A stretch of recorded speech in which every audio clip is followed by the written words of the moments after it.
plan after the elevation and the section. So, the next thing will be the foundation plan, okay? So, since typical lang naman po siya, you're just going to do the middle part and then yung sa kabilaan, you're just going to duplicate that. Okay? So, I'll just be discussing a few from this foundation plan. Umpisahan natin siya sa bandang gitna. Okay? So, what I have here,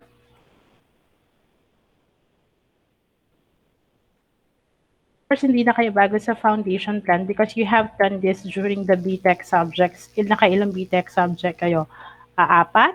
Okay, so I suppose you were able to do complete set of technical working drawings from dalawa or tatlong semester. Anyway, if you still record dun sa floor plan na pin-provide ko sa inyo, what we have here, meron tayong fence dito.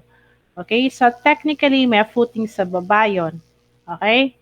So, same din po, meron tayong column footing, meron tayong mga wall footing also. Okay? We have two types of column footing. Okay? So, etong mga nasa gitna, yan, this part, they are C1, F1, or column 1, footing 1. Okay?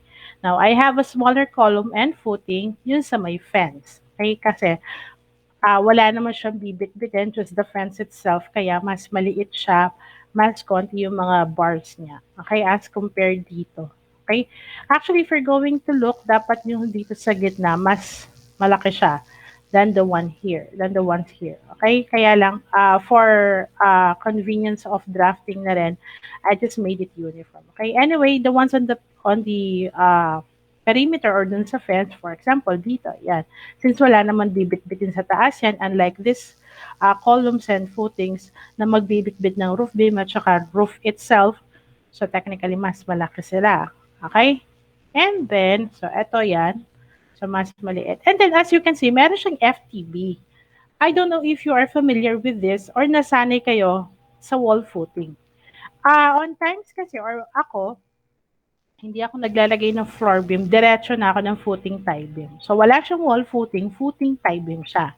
Okay? So, yung wall footing ko, beam na po siya. Therefore, eliminating the floor beam. Okay? So, wala naman pong problema kasi I had a lot of infrastructure projects na ginawa na footing tie beam po yung ina-adapt namin. Okay? So, or depende. In some cases, if the soil is not that yung strength niya is medyo mababa, after the footing tie beam, dapat maglalagay ka pa ng floor beam. Pero ako, eto na kasi yan. Okay, that's why kung makita niyo, hindi siya wall footing. Diretso na akong footing tie beam. Anyway, my column to columns here, they are connected by footing tie beam. Ayan. Although dito, hindi na kailangan kasi over-design na siya. So, wall footing na lang. I have a wall here yung papunta sa living room. Same din dito. At siguro kung ano siya, kung two-story, a footing tie beam is required on this span also dito. Kaya lang hindi naman siya two-story. So, dito na lang ako sa palibot at saka dito sa gitna. Okay? And then the rest are wall footing. Okay? Footing tie beam 1 and footing tie beam 2. Okay? So, dito hindi na ako naglagay kasi wala naman siya bibit-bitin dito because this is just a service area. Okay? So, I'll just be zooming that out. So again, sa gitna lang po yung gagawin natin. The rest you're just going to copy. Okay? So, I'll stop sharing. Sige. I guess you're familiar with this, okay?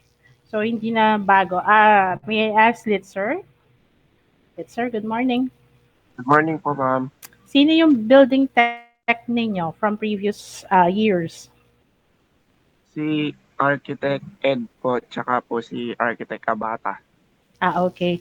So, how about the foundation plan? Wall footing or footing tie beam na diretso? Or footing tie beam is something new to you? Ano po, ma'am? Ano ginamit nyo back then? Wall footing? Wall footing po. Okay. Wall footing siya lahat. Apo. Diba? Tapos mag-floor beam na lang kayo. Tama? Apo. Okay. I still have the archives of your drawings. Kasi manual ginagamit back then, diba? Apo. Sa BTech. You still have those. For example, yung column and footing detail, yung beam section, yung beam schedule, you still have that. Nakatago PDF pa ba? na lang po yung reference namin, ma'am. Hindi na po nabalik yung mga plates namin. You mean to say parang mm, may kinopya lang kayo? Opo, Parang you were not asked to design on your own. opo. Okay, sige, I get it. Kasi sa amin nun, talagang kami yung nag-decide kung ilang bars yung gagamitin namin base dun sa span. Okay, although, this is when it comes to the professional code na yung pagdidesign ng structural, hindi natin part yon. Maybe you can uh, make some notes or parang pwede kang maglagay ng kung ano yung gusto mong sabihin. For example, meron kang gustong ipatanggal na isang column kasi meron kang balak na ilagay doon. So, hindi natin trabaho on how are we going to adjust with the structural details, but it is the civil engineer. Sa kanya po trabaho yan. Okay? So, just to remind with the professional code of ethics. What about si Mr. Basilio? Good morning. Just the same din ba? Same instructor din ba? And same din ba dun sa mga ginawa niyang structural details?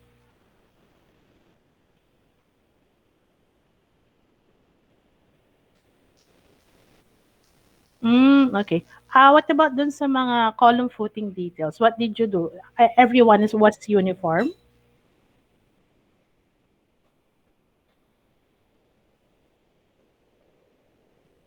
Tapos, go once again.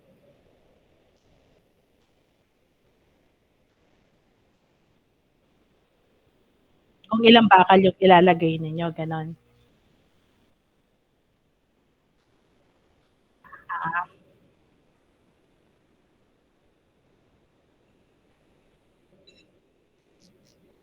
Mm.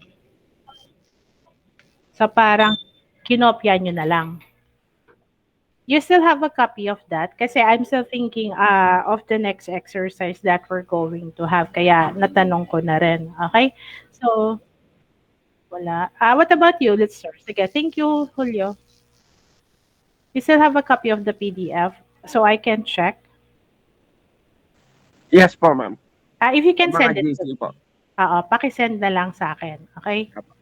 Thank you. Anyway, for Miss Mendoza and Mr. Manalansan, please take screenshots of your attendance kasi kasama ko pong ipapasubmit yung screenshot doon sa foundation plan na gagawin natin. Okay?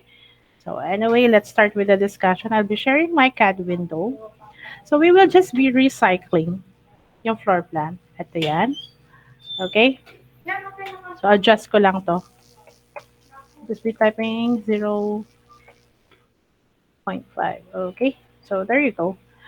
Uh, of course, we have the same floor plan, di ba? So, sa mano-mano dati, sa building tech, idodrawing mo siya ulit or sabihin na natin, nandaya tayo lahat, binakat na lang natin. Okay? It's the most convenient kasi unless you were asked to use a white paper, pero back then kasi, since after namin ginawa sa tracing, pinapa-blueprint namin or records yung blueprint, that's why everything is done in tracing paper. So, we have the chance to trace things, to make things more or to make things convenient for us. Okay? Lalo na ang hirap pag nagsabay-sabay yung pagsasubmit ng skis, ng plate mo sa history, ng building tech mo na plate, di ba? So, back then, binabakat. But anyway, what's the proper way of doing such things in CAD? Okay?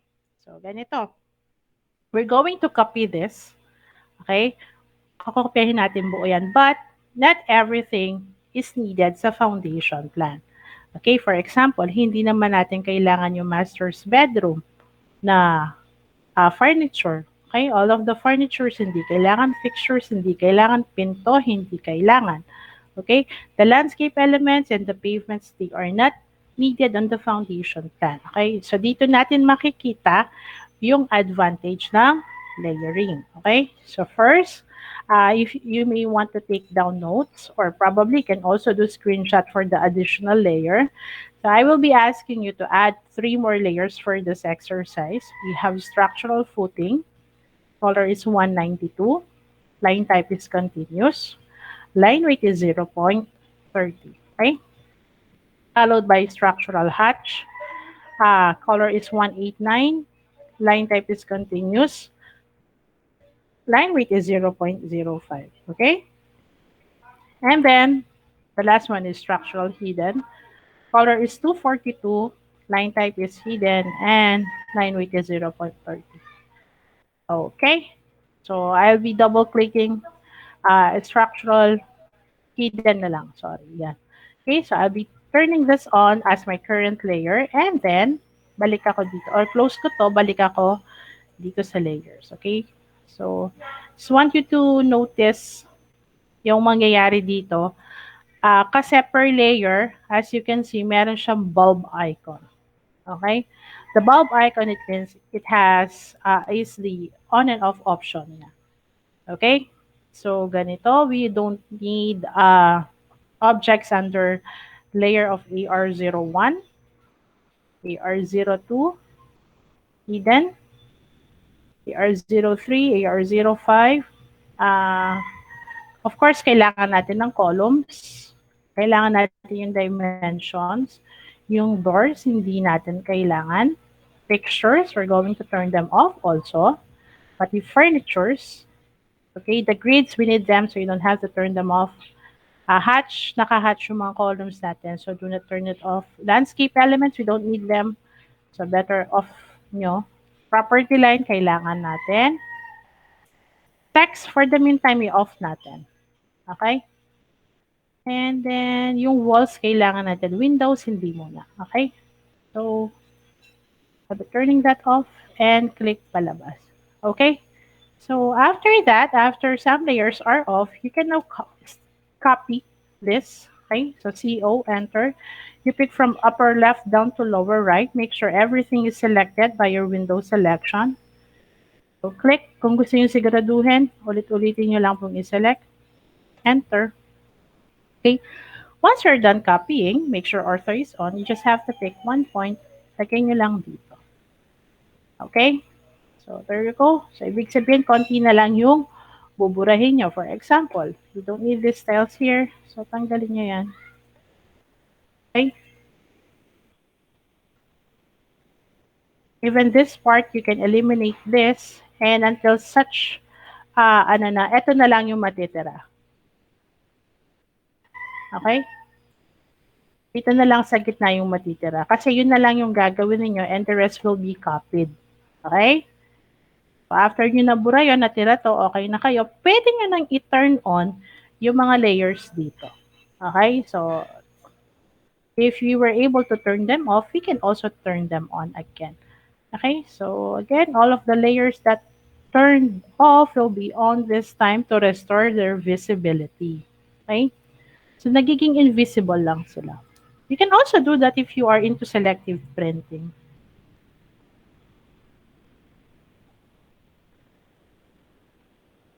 Okay, so I think all is good. So, bumalik na sa dati yung floor plan. So, anyway, wala na yung concern natin doon. Dito na tayo sa foundation plan. Okay, now I already have done the foundation plan. Ito yon. Okay. So, just to recall, or just to ano lang, yung column footing natin dito.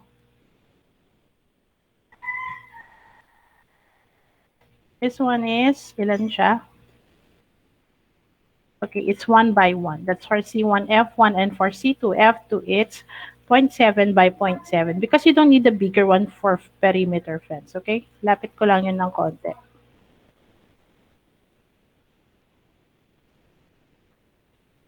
I hope you do follow. If medyo mabilis, just let me know so I can slow a bit.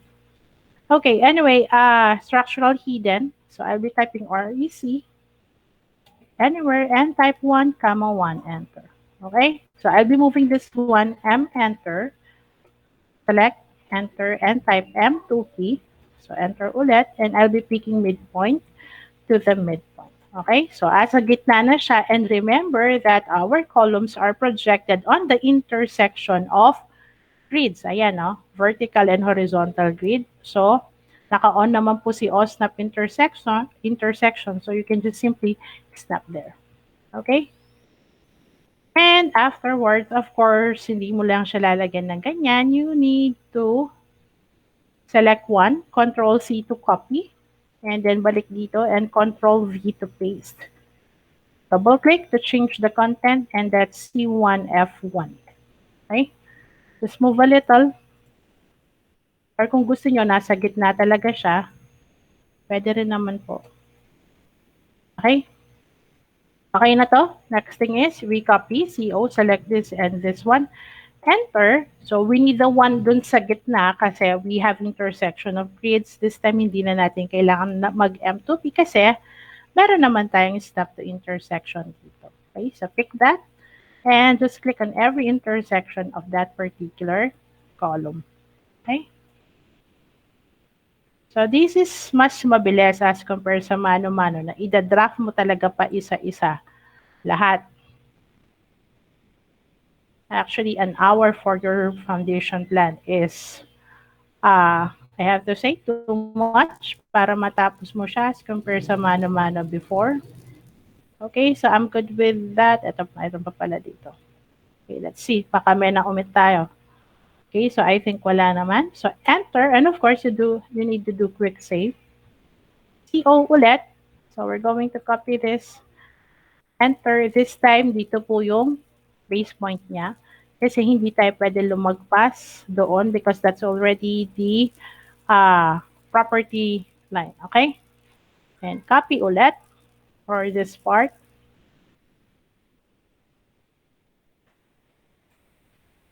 Enter and just click dito. Okay? So again, that's another quick save. And gawan naman natin yung dito.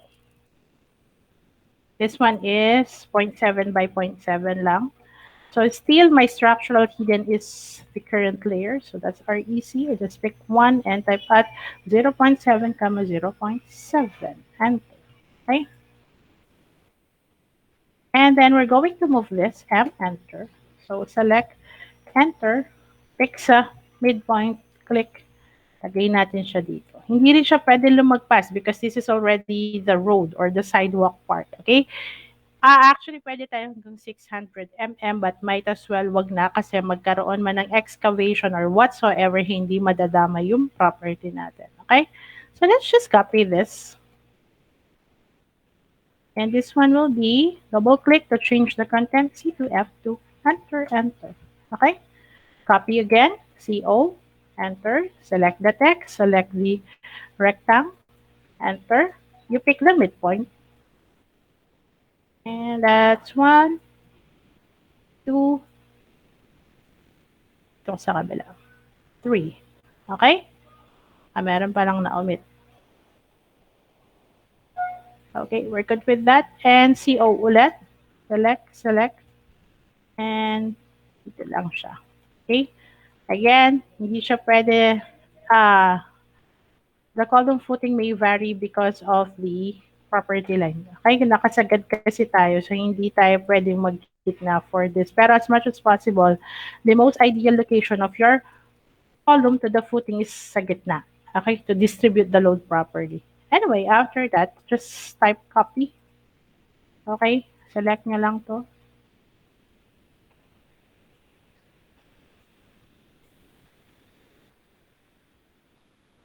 And enter once you're done selecting. Click the endpoint here. And there you go. So, click enter. Okay? So, okay na po yung mga column footing natin. The next thing is the footing tie beam. Okay? Sabi ko nga, meron ako nakapalibot dito. Okay? So, let's zoom in dito. And then I'll be changing my layer to structural footing. There you go. I'll be erasing this. If you still remember, my wall width is 0.15. Usually, yung width na ginagamit ko for putting tie beam is nasa 0.20. Okay? So, let's see. Let's check the span of this. It's 3.3. Okay? So, I'll be doing REC. Just pick anywhere. REC. Pick. And then type at. 3.3 is the span, comma, 0.2 is for the beam. So, ito siya. Okay? I'll be moving this. M, enter. Select, enter. I'll be picking the midpoint to the midpoint. Okay? And I'll be turning my structural hatch layer on to be set current. And then type age. Select this one.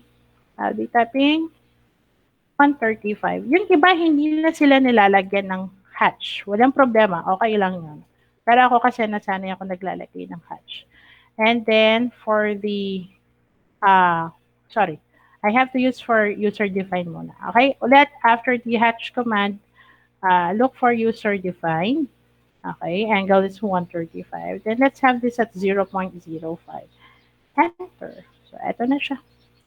And then notice, meron tayong associative. Okay, so naka-on yan ha. Sige, i-close ko lang to. Nawa ulit ako ng, or copy ko ulit yung rectang. Tapos, I'll be hatching it the same, but this time I'll be turning off associative. Okay, tapos, burahin ko to.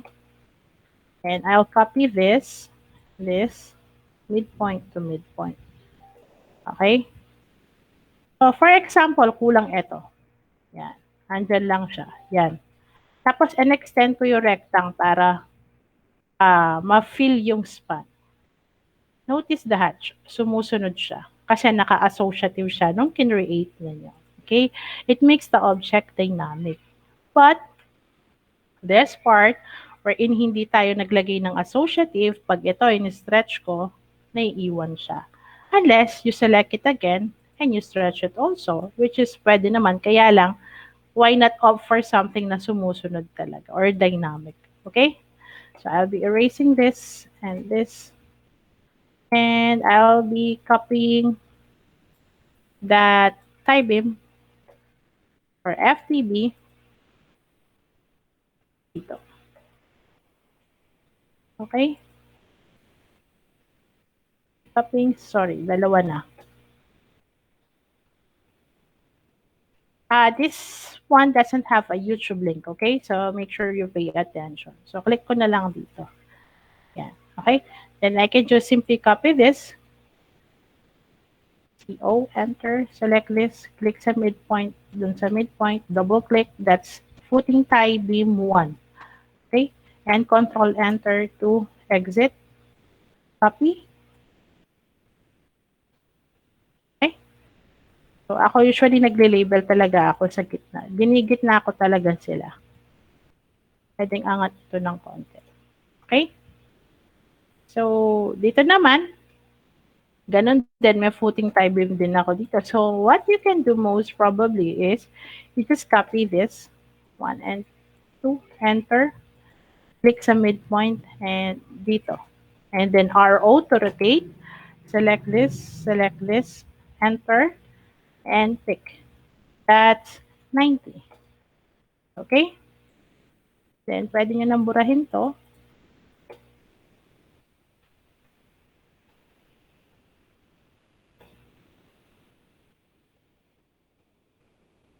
Okay, I still have footing type in here. Burahin ko lang yan. Same din po yung yung width ng footing tie beam ko dito. 20 din siya. Okay, kaya lang yung depth niya mas mababa compare sa FTB1. Okay, this one kasi is FTB2 na. Kasi sabi ko nga, perimeter lang yun nandito. Or bakod lang po yung susuportahan niya. Anyway, you can just simply copy this. Okay, so this is 1, 2, 3, 4, and 5. Okay, so let's check. For example, ito, lumagpas siya. Ayan. So, just simply select the rectangle and stretch. Okay? So, ganun din po.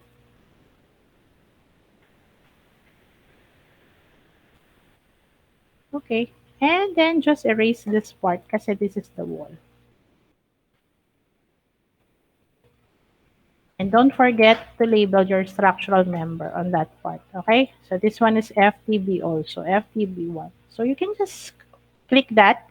Control C and Control V. So, click lang dyan. And RO. Select this. Enter. Click. And then just type 90. Okay? So, select. Click sa grip. And click here.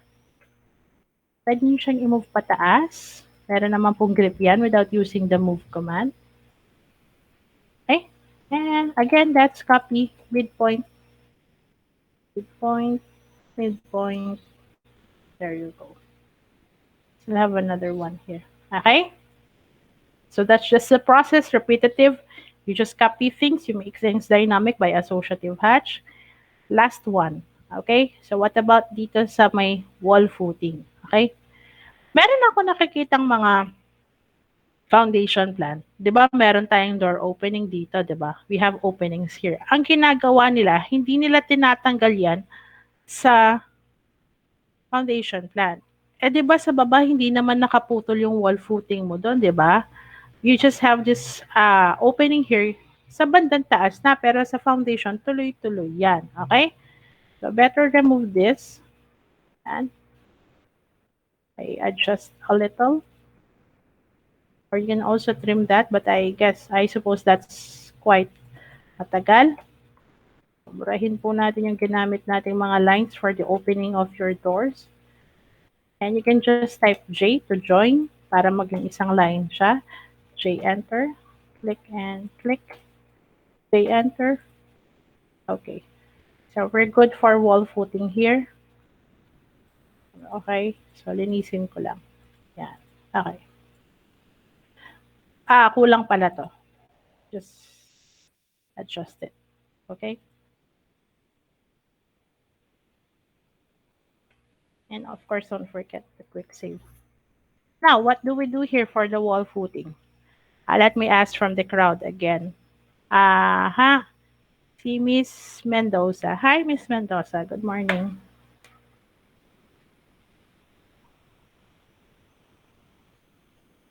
Paula? Ah, yung wall footing, if you still recall, usually gaano siya kalapad?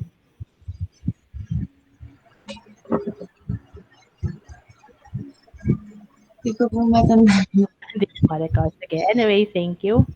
Okay. I'll be throwing the same question to Mr. Manalansan.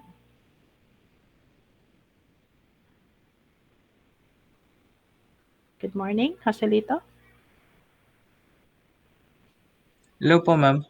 You still recall kung ilan yung wall footing width natin? Hindi po, ma'am. Okay, sige, sige. Thank you for that. Anyway, sige. I'll just have to flash. Open lang ako ng isang drawing file, okay?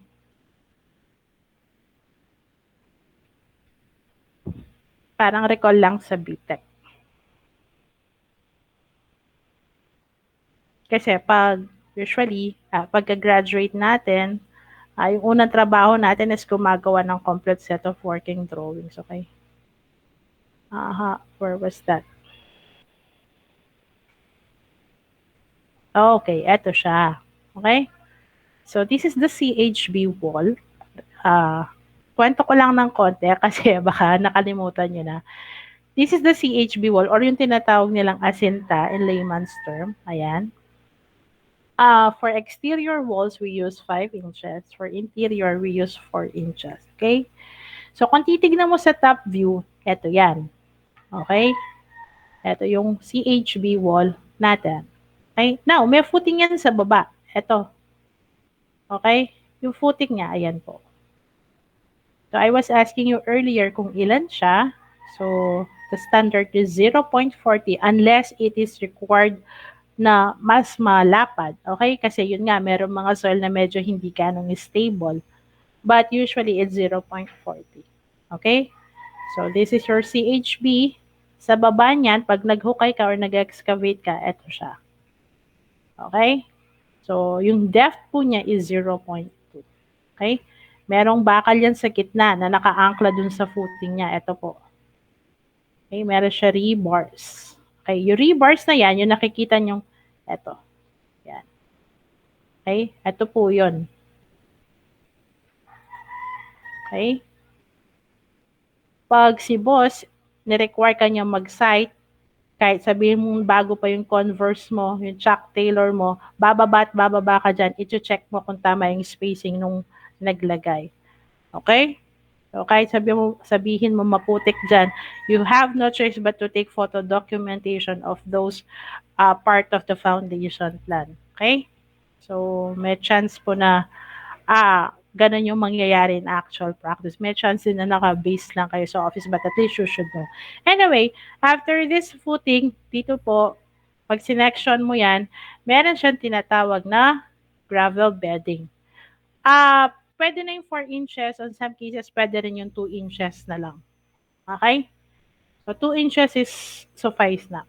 Usually, nagagamit si 4 madalas sa mga column footing. Pero pag wall footing, 2 inches. I just don't know bakit 4 ito. Probably, ito yung isa sa mga project namin na medyo critical yung soil capacity niya. Okay? So, again, that's point 40. So, let's go back.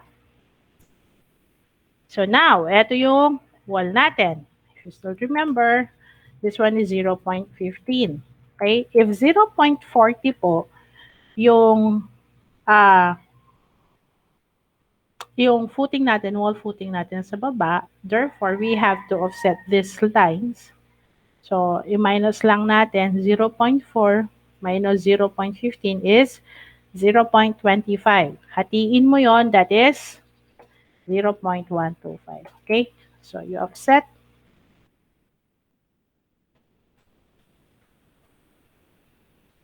Offset on both sides. Okay?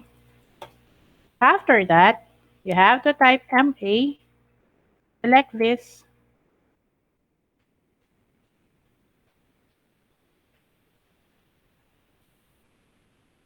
okay, and you have to clean this, and that's F, make sure radius is 0, choose multiple kasi you have 1, 2, 3, and 4 sets of corners to clean.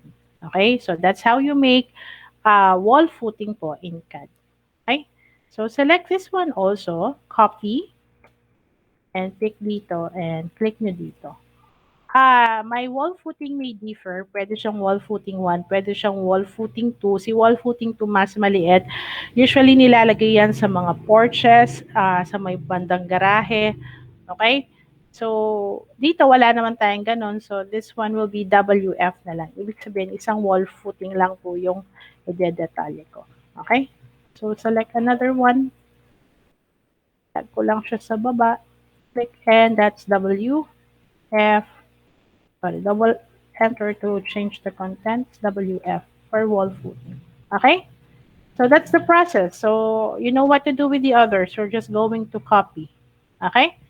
So hindi ko na po siya i-discuss na tatapusin ko siyang buo. Because I know you can do the others and I will just be redundant and repetitive, and I will be attaching the example, the PDF, doon sa classroom natin. Okay? And of course, don't forget the detail of your slab. Okay? So, nilalagyan po siya ng ganito. Okay? So, ilan siya? 100 mm fixed slab for 4 inches with 10 mm deform bars at 0.4 by 0.4. Others go for 0.30, others go for 0.5. So, meron siyang 2-inch thick gravel bedding. Ito yung binabanggit ko earlier na usually 2 inches lang. Okay? Pero if carry naman at saka yun nga, if the soil capacity is medyo questionable, you can go for something thicker than this. And meron pa tayong nakalimutan. So for example, I'll be copying this, Control C and Control V. So double click, plus, plus 0.40 m from road elevation. Okay? So do not forget that. Kasi yun po yung pinaka-reference natin sa tambak. I'll be selecting this again. Control C and Control V. And double click. So palitan ko na lang siya ng 0.2. Okay? Medyo gitna ko lang. Okay? And same then. Select or copy. Dito ulit. Okay? And copy ulit. Control C. So pwedeng lagay niyo yan dito. Or just click the grip and type M2P. Okay, adjust yun ng konti para di nag-overlap. And you can still select that one, Control C, and lagay nyo again. Okay? Or minsan, instead na point 2, just point 1. Or minsan, uh, just 2 inches lang. Walang problema. Ito naman, Control C and Control V. So since this one is a toilet and bath, we actually eliminate the moisture from the PNB. So instead of plus, we usually say it negative. Okay, ibig sabihin pagdating sa pagtatambak, mas mababa yan. Okay, so I'll just save this. And you know the rest. So this is just a para refresher from BTech and just a conversion of your building tech details from manual to CAD. Okay, so let's Control S. Stop sharing.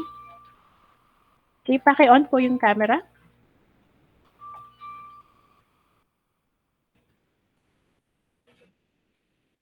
Okay, sige.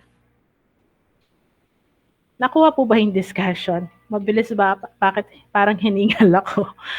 Ah, everything was clear? Kasi Yes po. sabi ko, okay, sige. Kasi I have mentioned earlier, wala siyang YouTube. Okay? So, mas gusto ko talaga yung real time. Kasi chances pag nagbibigay ako ng link or nagre-record ako, pwedeng hindi mag-pay attention yung student. But at least this time, you can do a real time, or we can do a real time discussion. Okay? So, can you do this until Monday?